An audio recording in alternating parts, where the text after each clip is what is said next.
Anyway, we could start right here and leave out everything that came before and let people wonder what did happen before this. But I often introduce my guests, when it's the truth, as one of my favorite humans. It's not often I get to say my very favorite human, Miss Dulcinée DeGuere, the one and only, coming out of Acéphale, which is what we called the Bombay Beach season. Why did we call it Acéphale? Well, hi, Down. Hi. You're also my favorite human.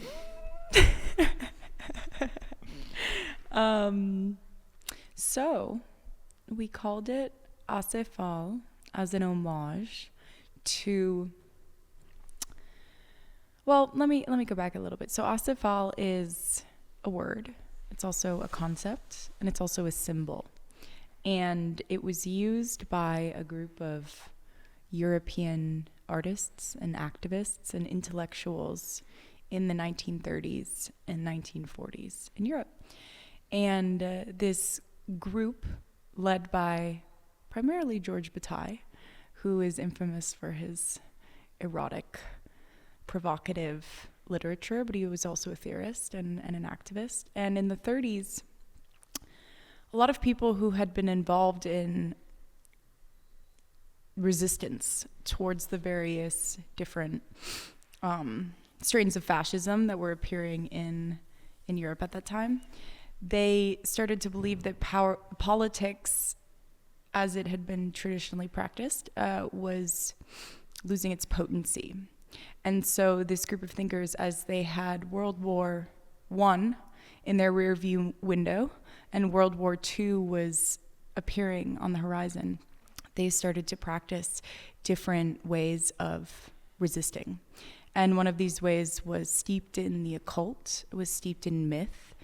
And what came out of this sort of, I'd say it's a pastiche of references, both political, philosophical, spiritual, the symbol came out of it, which is Acéphale, a man without a head, and came to represent this concept of the leaderless crowd.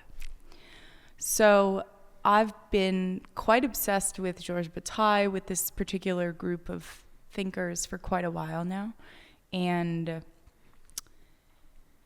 over the last few years, it's become only more salient to look at what artists and thinkers were doing about 100 years ago, when many of the same powers were being activated in different ways.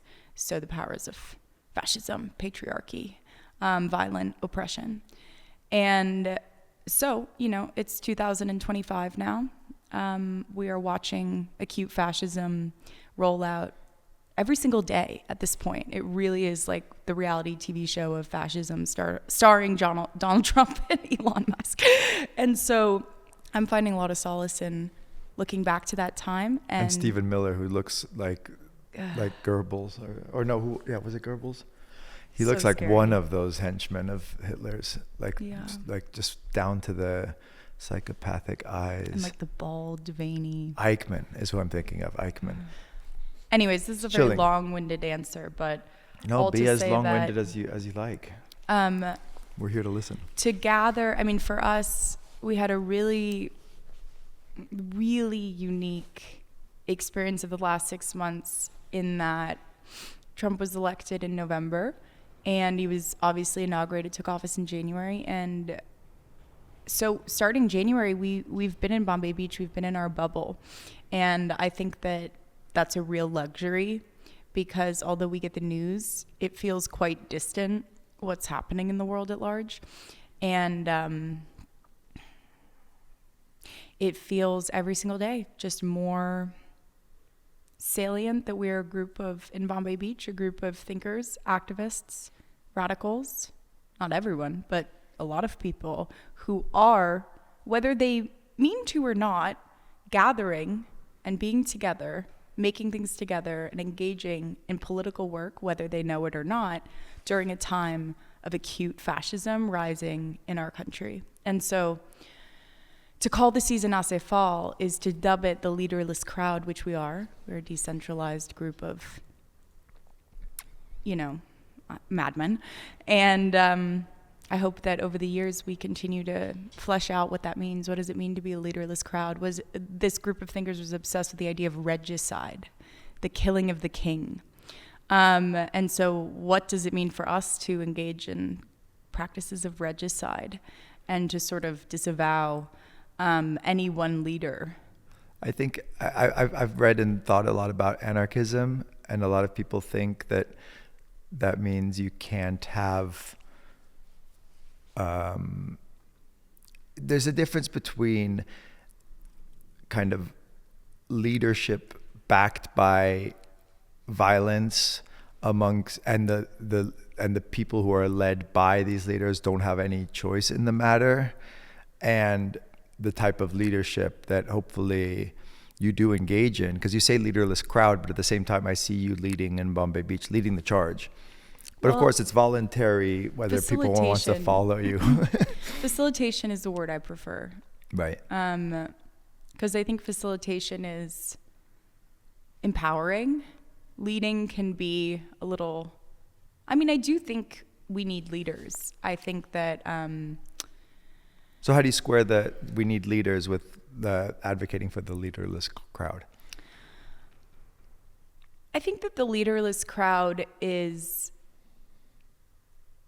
Perhaps, this is the first time I'm saying it, so I'm thinking about it in real time, but I think the leaderless crowd is an ideal, or rather, it's something that we're working towards, and it might also be something that we're embodying in moments, but much like Marx said that communism wouldn't happen overnight, there was a long, long, long journey to get there, which involved various different stages of... rewiring society. This was his thought.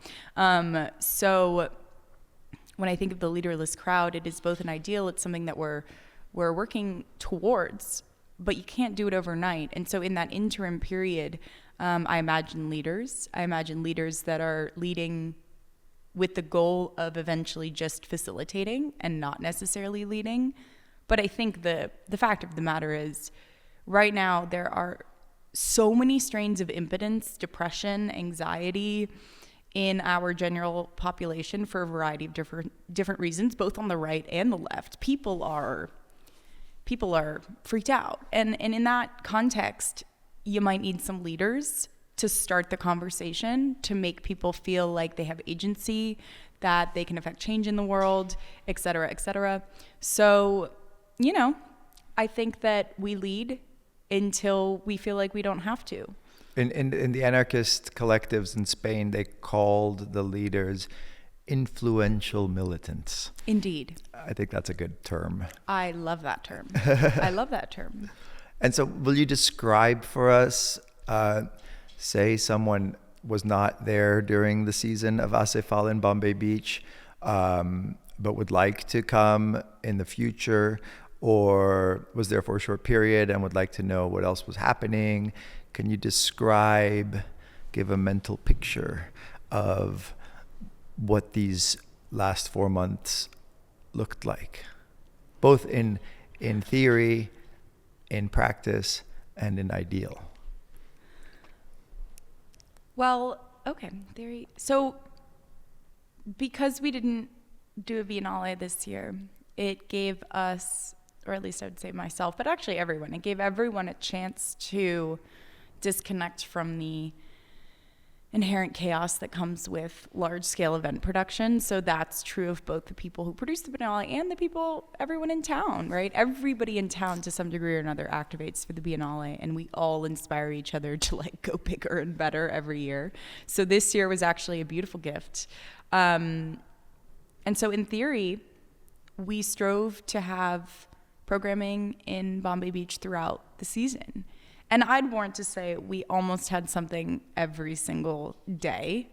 And if there were days that didn't have anything, there were other days that had 12 things. We really accomplished this, I think, the first gesture at what a full season of programming looks like, a lot of which was entirely crowdsourced. right? So in the future, I imagine we're going to have a lot of programming where we invite people from around the world to come talk with us or share their work or what they're doing.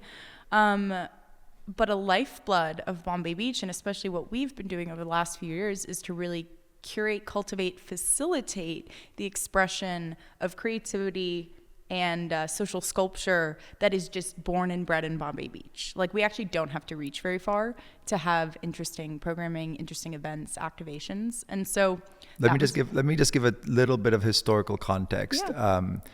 So when I first stumbled upon Bombay Beach, it was 2007, and it was the most strange and,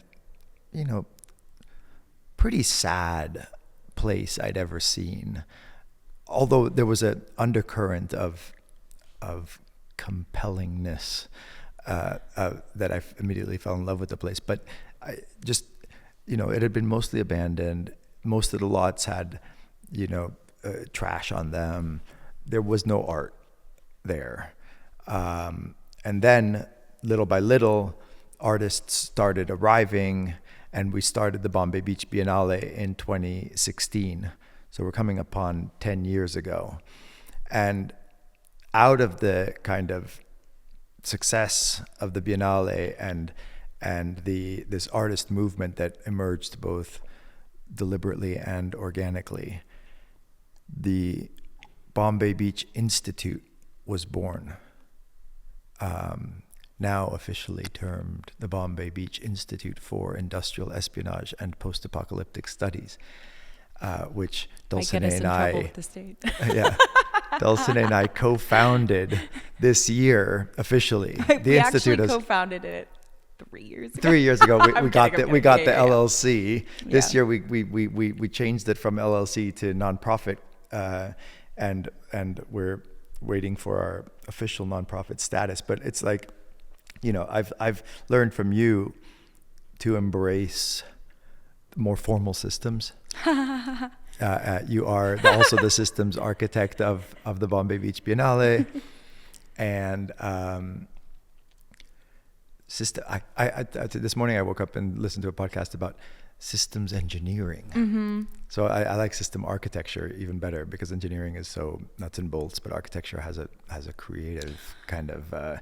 It's also a building, but it also involves art and creativity. I mean, it's a plan, right? It's a An plan, architect, yeah. in a sense, like, does a plan. Yeah. And then that plan's enacted. But it's also a deeply political word that we forget about. So if you read architect, like, it's used, if you read like, I'm gonna not be able to say something specific, but if I had my phone, I could find an example. I just saw one the other day. Often if the US government is talking about a group of quote unquote terrorists, they'll say the architect of that terrorist plan. Right. Like, it's really subtly used in this complete, which I love. I'm like, yes, the architect. But you were saying about systems. Yeah, no, we've embraced, again, I embrace systems with a certain, a pinch of irony, a pinch of playfulness, but a heaping cupful of serious engagement as well. All these things stir together to make this cake. We're going to mix our metaphors from architecture to cooking, but I think that whatever metaphor we choose for this, we're making something, and we're making it with some mixture of planning and allowing things to happen. And I think you and I complement each other nicely in our embrace of the two complementary things that have to exist when another good metaphor might be the garden. So we plant seeds, and then we have some degree of planning and desires for where those seeds will sprout. But then also there's an incredible life force of its own, which I see as coming from a mixture of the artists who have taken planted roots in Bombay Beach. Our donors who are essential in this day and age, of course, to facilitate also in their way. The residents of Bombay Beach and the philosophers, like, we have a director of philosophical operations, which I'm very proud of. We have like illustrious thinkers and creators and just residents who have created this weird soup. Again, with the food metaphor, I must be hungry. I am. I haven't had breakfast yet.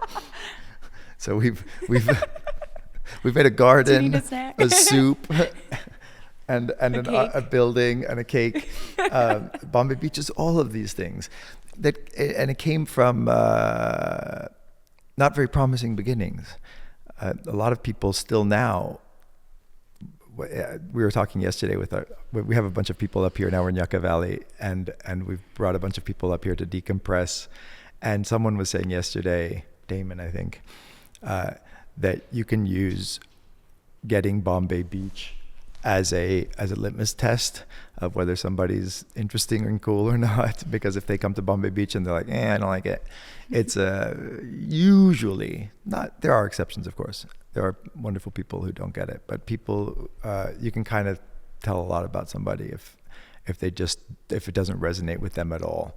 Because when you have such fertile ground for thought and creativity and such an absence of the usual kind of banal commodities of American existence, those two things together, if you don't find that even a little interesting, we may not have that much to talk about.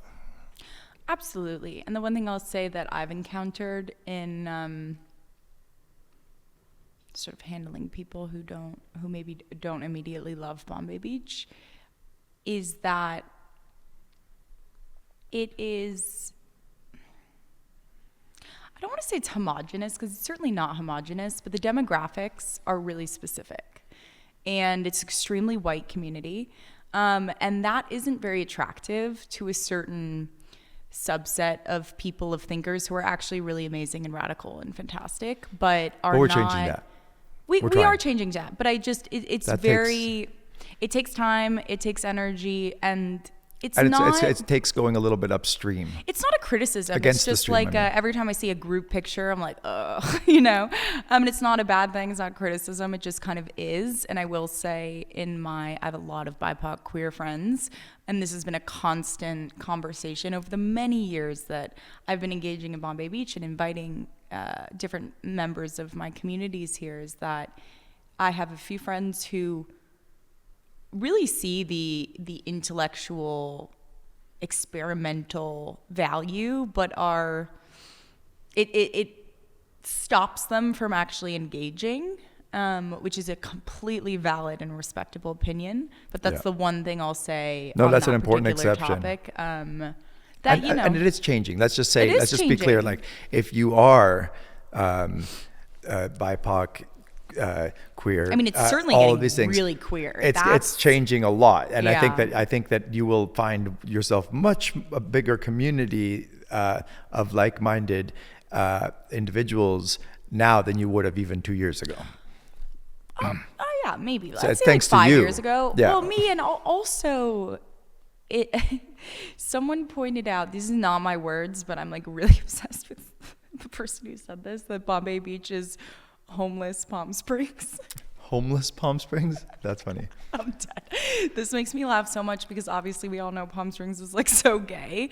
And the thing about Bombay is that it's actually, I think it's been pretty gay for a while, but it wasn't visually or legibly gay to like the young queers of right now. So there are actually a lot of elder queers that we have discovered, but like have revealed themselves. I'll never forget in 2023 when this was the first Biennale back with Lily and Stefan, and I was really empowered at that time, felt really excited. We had money, and I remember I made this sort of speech that was like we're turning the Biennale queer, like the future is queer, you know. And Brenda came up to me afterwards and was like, I'm sorry, Brenda's listening to this, like I'm surely paraphrasing what you said, but Brenda was like, you know, we've been queer, we're here, thank you for saying that. But it was something about, you know, a young person coming in as a representative of the Biennale saying,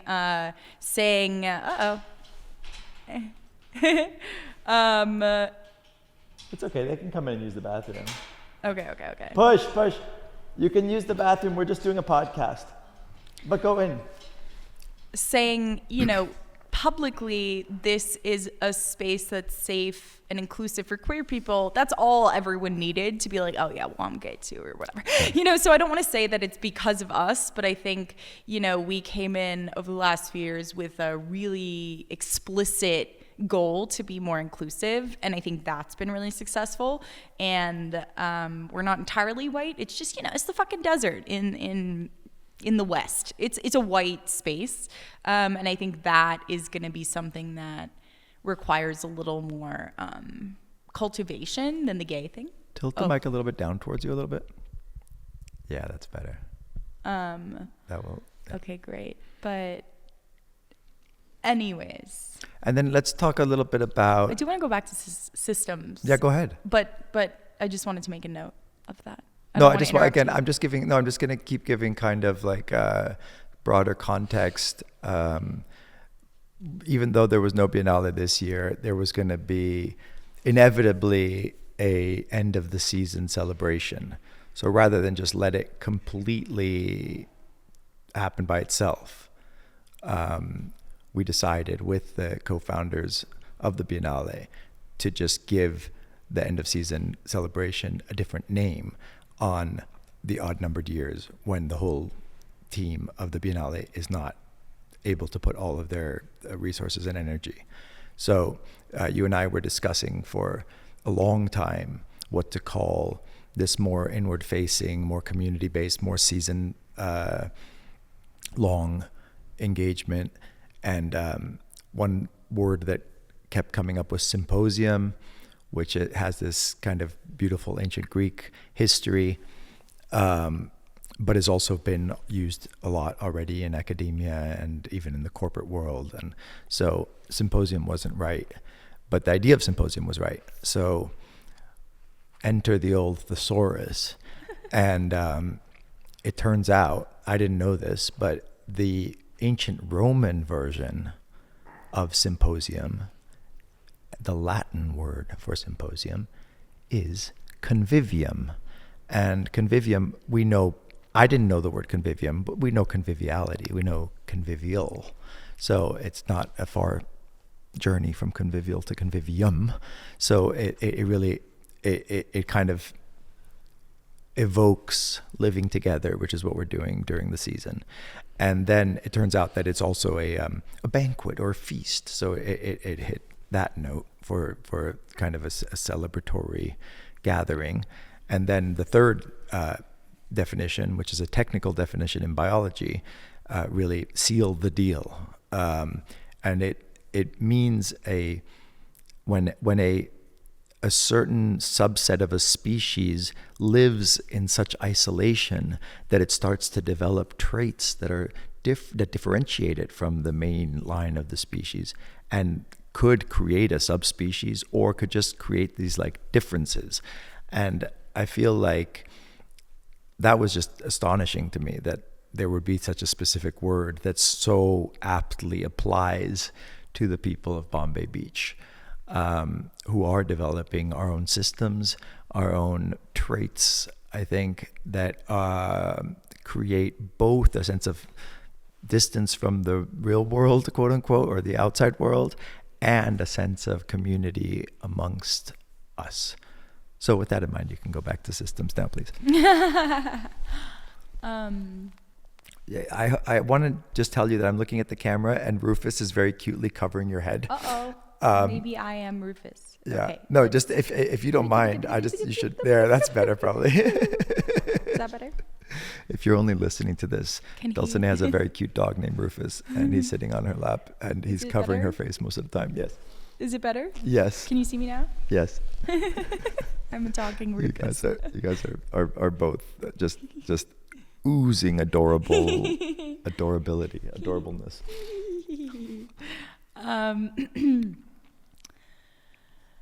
Okay, systems. I'm trying to just trace back. Because you said you started talking about anarchy or your studies and that people assume and that you're warming up to systems. Because you mentioned how we're incorporating and pursuing a structure that's legible to the state, which is, I believe, an important asset or tool to have if you are in a specific lane in what I would call resistance.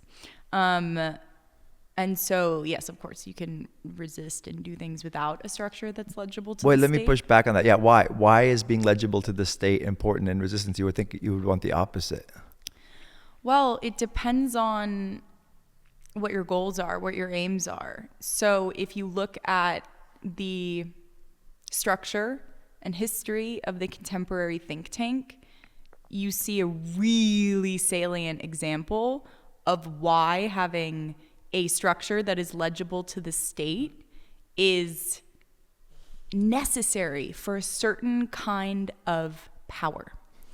And this type of exchange, this type of entity, the think tank, is largely responsible for a lot of the propaganda, brainwashing, and policy changes. So changes to the law that have affected the lives of every single person that's lived in the last 100 years on this country. In this world. And so obviously there's, and let me preface by saying there are so many roles in the revolution, which may be a dead word, but for the sake of this conversation, there are so many roles, there are so many lanes. This is something that I think on the left we forget, and we sort of start to point fingers and be like, this is how you should be resisting, or you think that's resistance, you're wrong. I experience this a lot, especially in conversations around, like, is protest still viable? You know, some people think that this is not a viable form of it's been sort of, it's not co-opted, it's been subsumed into the state, right? The police have to give you permission to protest. If that's happening, is it really protest? And there's a difference between a protest and a riot, right?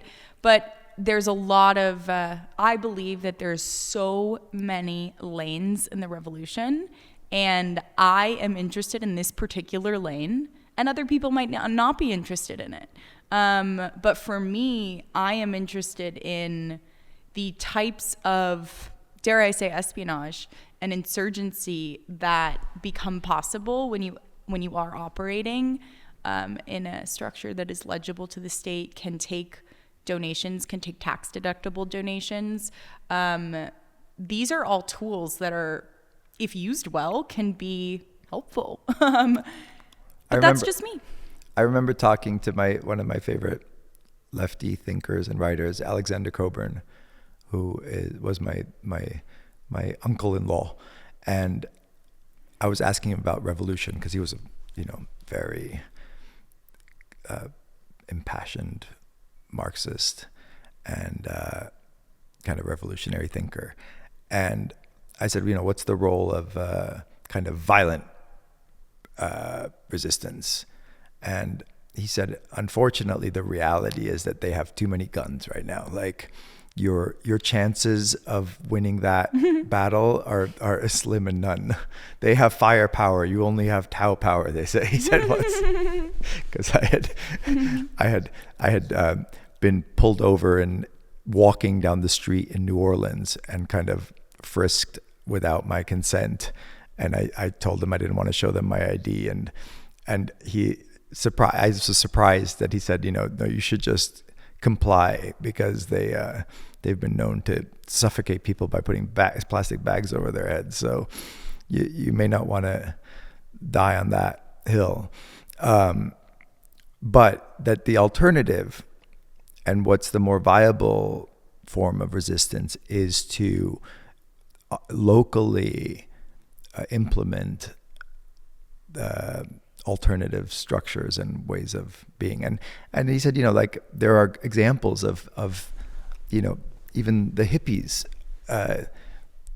affecting meaningful change, even in outside of politics, even culturally. He said when he first came to America, coffee was the disgusting, and bread was even worse, something you might insulate your walls with, Wonder Bread. And the hippies came along and said, well, actually, no, you could like grow food and make the farm, bread. Right? And the farm was an incredible project that, of course. And, it was an incredible project. The huge farm, they did so many international projects. I mean, to say the hippie movement failed is a pretty, we can say that, but I also think it didn't fail. And also a lot of the victories have been incorporated, and we just find, now you can, I do believe that there's progress. You don't want to rest on your laurels and say, we've done enough. That's so I cannot. You don't want to resist that temptation, but at the same time, to not acknowledge the victories is A, false, and B, I think dispiriting. I think there are countless examples of people on a small scale affecting change, and I think that that's what we're trying to do in Bombay Beach, because there's a sense that a lot of the major problems of the world that might seem insurmountable on a large scale are present in Bombay Beach. So it's not like we're living in a little idyllic, community that's like divorced from all the problems of the world. The problems of the world are very evident in Bombay, be it they environmental issues, more so than in a lot of places of the world. Because I think you can be in many places and not see the results of human destruction of the ecosystem, but you see that you walk outside in Bombay Beach and you see the results of human mismanagement of systems, and you see economic inequality stark before your eyes, and then you think, what can we do about this? And you are able to kind of tackle these issues, environmental, social, economic, political, and try in a humble way, but optimistic way, I think, to affect change. Yeah, and I think it really, getting your hands dirty in Bombay Beach shows you, or rather gives you insight into how unbelievably complicated these things are.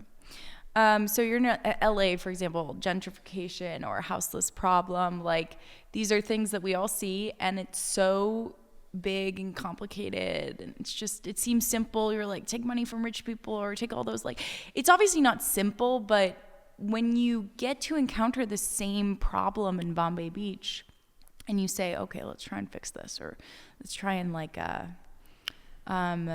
revamp the trash program or something, you're like, yes, look at how complicated this is. And I think it's really, really valuable to engage with societal problems at a scale that you can wrap your mind around, because ultimately our brains are limited. The computers, hopefully, right? The AI will be able to fix global problems, because that is something more akin to a global intelligence. Whereas we humans, individuals, are we can't really figure it out. And in Bombay Beach, that's the size, right? 200 people. That's the tribe size. And so that is why we call it a petri dish. That's why we call it an experiment. That's why we invite people to come and stay for longer than just a weekend, because it's extremely relevant. And that, I think, is our work at the Institute, or one of the big efforts, is to contextualize what we're doing in Bombay Beach in a way that makes it useful, interesting, and inspiring to the world at large. Because oftentimes people are they think that it has nothing to do, as you said. They think it's escapist, which it certainly is to a certain degree. But it's not just escapism. And I like to I think it's more escapist to live in LA or New York. I'll stand by that statement. I mean, it's all contextual. It depends on what is your consensual reality. What are you subscribing to? But what I like to you alluded to this, but I'll get even a little bit more specific. We are in a certain, I want to say community, a certain group of people. No, I'll say a certain community of which there are many sort of proto-utopian efforts being made, whether it's Costa Rica, Mexico, Portugal. You know, we're in that kind of network. That's the word I'm looking for, network, where there's a lot of this kind of new age, again, very white, very privileged. I'm not hating on these efforts, but there's a lot of them, and they're in our network. Kind of colonial too. Totally, deeply colonial, and some people are educated in that and some people aren't. And look, you know, to each their own. If you have money and you want to buy some land in Costa Rica and live that way, good for you. The world's ending. I don't know. I'm not going to pass judgment. But just calling back to the white thing, or the homogeneity of Bombay Beach in that way, I'm actually interested in the idea of a group of white people, instead of inhabiting or owning land in a place like Costa Rica or Mexico, which is deeply colonial. You really can't escape the coloniality there. I actually think it's really interesting for us to occupy and try and rehabilitate and terraform a place that we, and I say we as colonialists inherently, we destroyed that, right? So I'm actually really interested in this, and that's why I say it's a deeply political act. Is that I know a bunch of fucking white people doing a similar escapist thing with a lot of resources on land that, you know, is really fertile and abundant and should be given back to the indigenous populations. Like, land back movements are serious, and if you really want to be living your politic, that's the goal. And so I'm interested in the fact that we're engaging in the same kind of act, but we are doing it in a place where nobody wants that land. It is abundant in a specific way. It's also very toxic. And if I was going to write like the movie platonic ideal version of it, it would be like, okay, we're going to rehab the land. We're going to like do whatever we can to fix these wrongs, and then we're going to give the land back to the Kauai people. You know, that is like, if I was going to write the movie beautiful version. But that's an interesting project to me that counters the criticism of, oh, it's just a white thing. I'm like, you want to say that about the projects in Costa Rica? Cool. But it's actually a little more interesting and complicated. And in this day and age of social justice warriors, of which of course I am one, but I also disavow to some degree, because there's some arrogance and ignorance in some of these arguments. And it only takes going a little bit deeper to be like, yes. The narrative is more it's more complicated. Amazing. And are you and what about the celebration itself? Did it bring to mind any questions, concerns, inspirations? Since we're just coming out of it this last weekend, I just wanted to see if reflections. I thought it was beautiful. I mean, I think my biggest takeaway is that intimacy is really, really nice.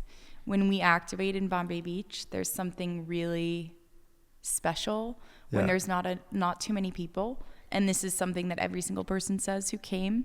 There's just a quality of social interaction that arises when there's less spectacle, the schedule is more manageable, there's less people.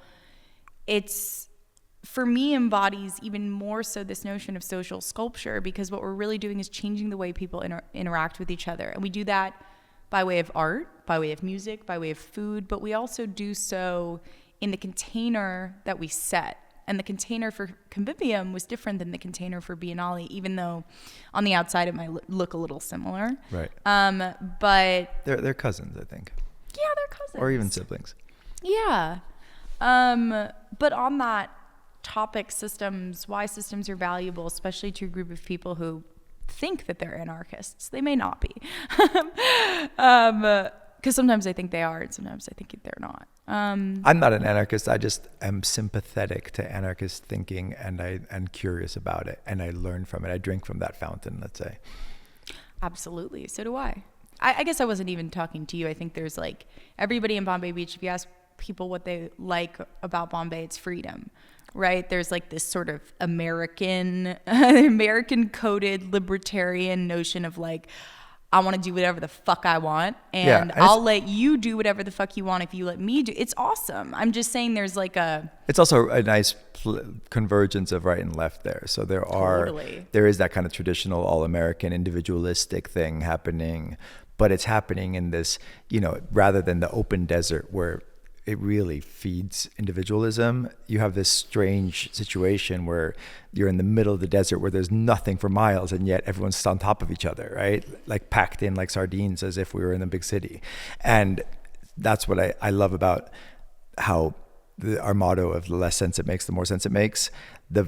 We have a structural nonsensicality built into Bombay Beach, where you have these little lots that are literally the same size as the lots of Venice Beach, which cost millions of dollars, and you're packed next to each other in a very kind of with a high degree of what's the word, population density, and Bombay Beach has this like population density that's potentially similar to Venice Beach or another kind of urban neighborhood, but surrounded by open desert and the Salton Sea.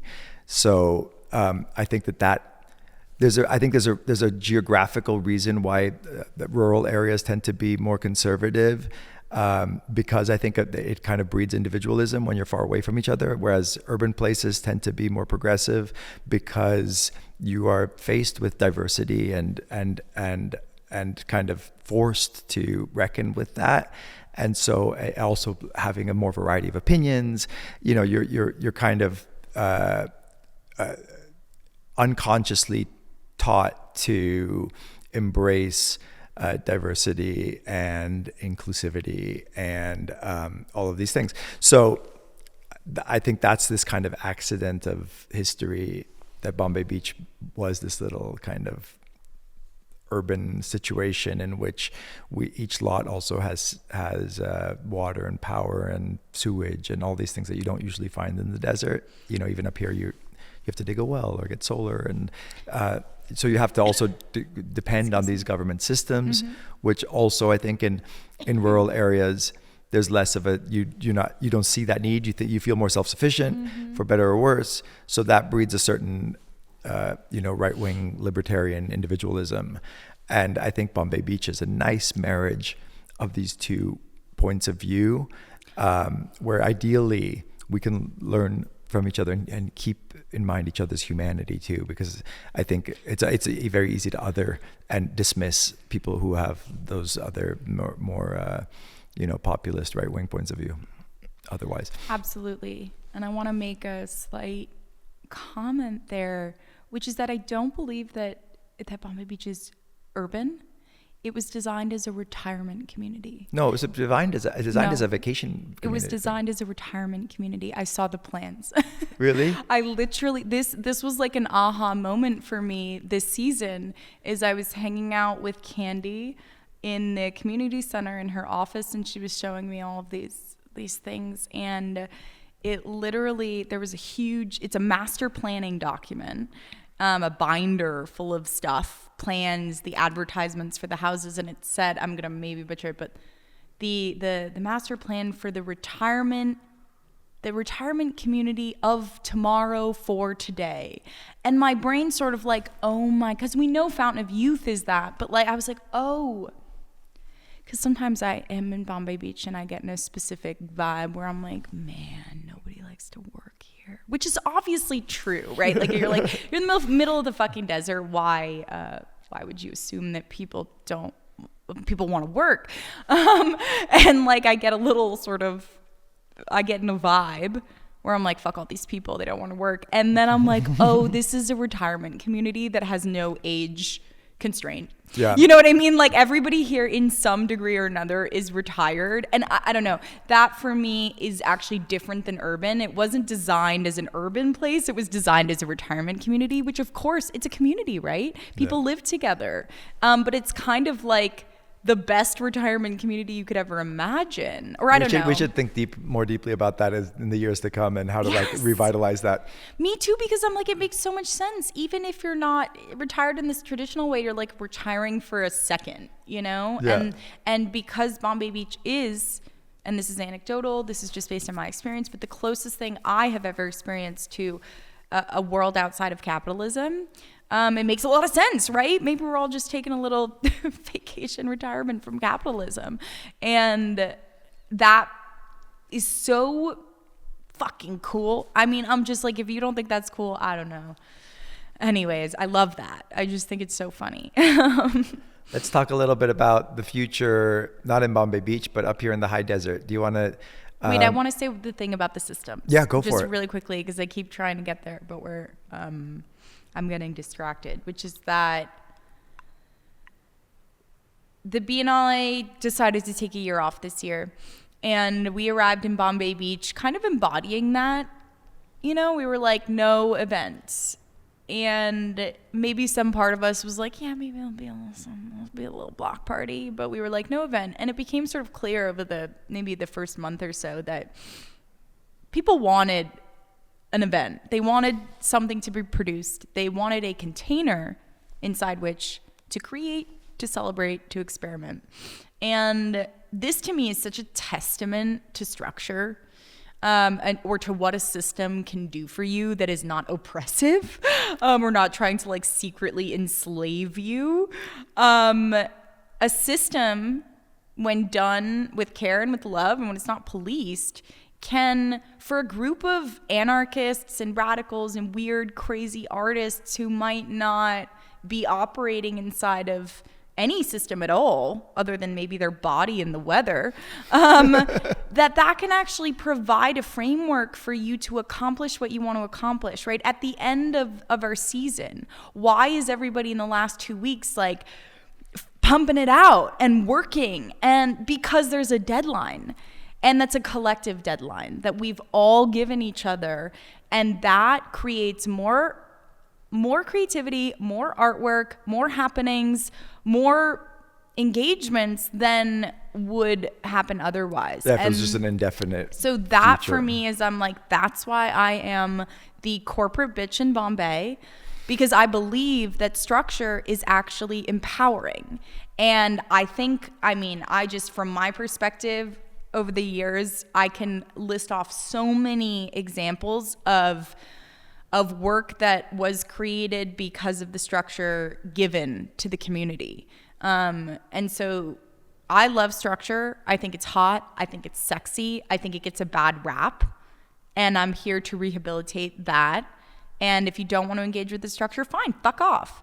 But Not you better fuck not. off. No, I'm kidding. I was going to say you better not ask to be on the schedule or the map. No, I'm kidding. I'm totally kidding. I hope that everyone knows that. I don't feel like people like I said, think yeah, I'm... there's the pinch of irony and the pinch of playfulness. I think that's really important. Totally. I think it was supposed to be a playful retirement community, you know, with fishing and boating. And I remember meeting a local guy in Bombay Beach.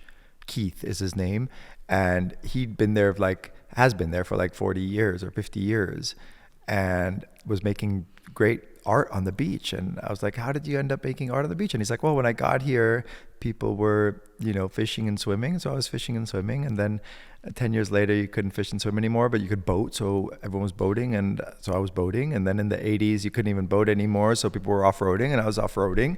And now people are making art. So now I'm making art, just going with the flow. It's amazing. And he just showed up one day, going into knee surgery. He's like in his 70s, and he just made us this giant metal sign that says the Institute without even being asked to. And just discovered that just kind of things just magically happen in Bombay Beach. Really do. I didn't even know we needed a sign until the sign appeared. And that was just like a sign. That if you just plant the seeds and water them, Yeah. amazing things grow. And that's true both literally and metaphorically and symbolically and all the ways in between. Anyway, let's talk a little bit about... And just on that thing, the one thing I'll say is if you're listening and anything of this is of interest to you, you're like, wow, I am into that. I have an idea for next season. I'm interested in alternative governance, social terraforming, and creative world building. I was like, what's our third? If you're interested in any of these, please do reach out. We are now in the off season, but it is our goal and intent to spend the rest of the year really developing what the season next year looks like alongside the 10-year anniversary of the Biennale. So it's going to be a big Bombay year. If you are interested, please do get in touch. Write to us at info@bombaybeachinstitute.org. And then also visit us at www.bombaybeach.institute. You really got your ad voice on. Yeah. I liked it. bombaybeach.institute. We also have a general interest form up on the website if you want to fill that out. And also I noticed that I went to the website this morning and there is no button to donate, but hopefully there will be again soon. Oh, I have a donate page. Oh, maybe it's just not linked. It's not linked from the main. Oh, yeah. no. So I'm not a web designer. But we all wear many hats. We really do. And we also embrace amateurness. I don't. I have to say, I really don't embrace amateurness, but everyone else can. Yeah, but you do, whether you like it or not, because you're an amateur web designer and you design our website. So you'd like a professional to be doing it. I submit to amateurness because I submit. I do not embrace. I am just waiting for the right collaborators. I'm going to offer you just a different way to look at this. Just you take it or leave it.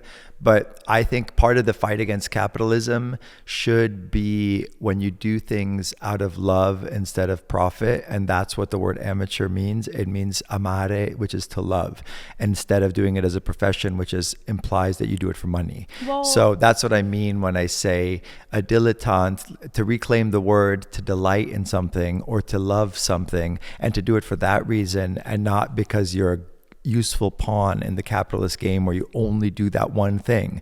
So when we wear many hats and we are not useful cogs in a commodified world, that you're the web designer, you're the this, you're the that, and you're therefore a professional. No, I play music because I love it. I design websites because we need it. And I cook because we're hungry. We do these things for not because it's our professions, because we're paid for it, but because there's a need or a desire to do it. And that's why I embrace amateurness. And I would like you to just open your mind to that possibility.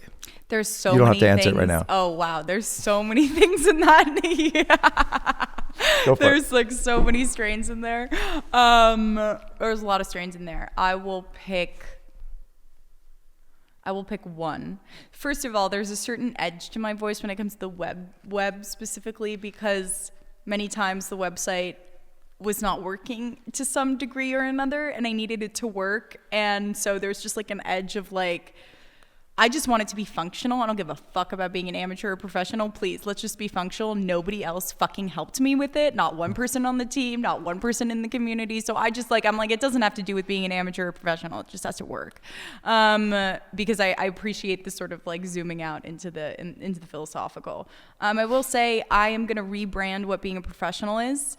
For me, being a professional, and maybe I just need a new word, actually doesn't have to do with my relationship to capitalism, or perhaps it does, but only insofar as I was trained in a corporate capitalist environment, and instead of entirely disavowing everything that space taught me, in fact, I will say it taught me so much. And I still use the things that I learned in those environments every single day, whether I'm working as an editor or a producer or managing teams and facilitating or I'm leading. There is so much to be gleaned from a corporate capitalist environment.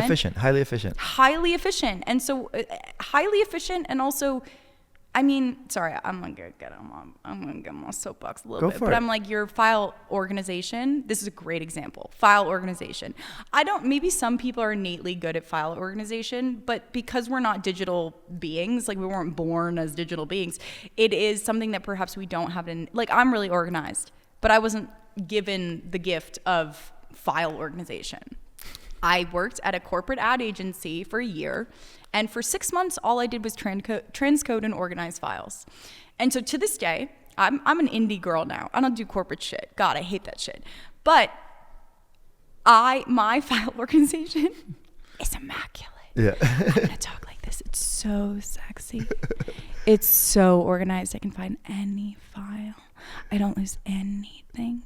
And then you open up someone else's hard drive who's never worked in a corporate capitalist environment, has disavowed anything that environment could teach them, and seems to think that their hodgepodge way. Anyways, I think I've rest my point here is that I love being a professional because it means I take my job seriously. It means that I am constantly trying to be the best at what I can do. I respect technicalities. I respect thoroughness. I understand what the two letters QC means. Quality control, right? Yeah. Okay, I knew that. Anyways, I just I really think that it's easy to say that being a professional is just being a cog in the machine, but sir, you are wrong. Okay, so this is a perfect segue into what we'll be working on when we're not in Bombay Beach, which is a little bit more Totally. Learns from Bombay Beach, but also might be less. Yeah, it might be more. Go ahead. Oh yeah, so I think we'll leave it for next time. I want to keep going. No. Hold on. How much long? time do we have? Let's see. We're after an hour already. Let's You're just. bored? No, I'm not bored. I just don't like breaks. I just think we can do another one afterwards. About High Desert Protocol. Yeah, so Okay, let's just that's introduce fine. it real quick. Okay, yeah. Because our next venture, DeGuere and Ruspoli here, is going to be a really fun experiment in actually functioning economically as well. And it's a kind of social club and event production company and entry into a very beautiful, refined existence that we are cultivating in the high desert. Not so refined. Yeah, sometimes not. No, I'm so. kidding. So we're calling it High Desert Protocol. What do you envision? And we can talk about it in much more depth in our next episode. But let's just introduce it as a little amuse-bouche. Amuse-bouche. Yeah, High Desert Protocol, it's something we've been talking about for many years, and in a way enacting in many years, doing research and development. And we're about to launch it in a more formal way that will connect the Landers properties, the Yucca Valley property here, the compounds, this beautiful, beautiful multi-purpose event space that you've built, the Quonset hut, which can finally really host gatherings of a different size and stature. And now that we've gotten the compound and our systems, another set of systems, right, up and running over here, is to really bring High Desert Protocol into the world and expand outside of our immediate network. And we've been talking about doing a pool club, a wellness club, and hosting poetry dinner parties, listening parties, performances, just different ways to come and interact with this space here, which is truly just a haven and a blessed land, and every person who comes here knows it. And so, and expand outside of just Airbnb as being either until now the only ways to enjoy this space are either to rent on Airbnb or be our friend. So we would like to offer a third option, which is to join a kind of highly exclusive and also inclusive. We embrace contradiction here. Exclusive and inclusive social club, and in which you can enjoy this gorgeous, as you say, landscape, along with the human made, which I think here I'm quite proud of the way the pool and the Quonset hut and the little buildings and the trailers kind of integrate into the landscape in a way that's harmonious and also surprising. Doesn't just blend in like a beige house that sometimes people build in the desert thinking that's harmonious with the desert. No, it stands out as man-made, but also is sensitive and architectural. It's bringing back my love of architecture, as does our work in Bombay Beach. Always, I think of like the public sphere, that blurring, dialoguing with that distinction between the public and the private, between the social and the individual. And we're going to keep exploring these themes both in our conversations and in our actions. Mm-hmm. And we're going to get donkeys and pigs and maybe a mini horse. Yeah. Eventually we will welcome animals into the social club as well, and they won't have to pay dues. They will have their own application process, and it involves how much they want to cuddle with Dulcinée at any given moment. No, I'm kidding. But more soon on that. Yeah. This was a great conversation. Thank you. Love you. Love you. Bye.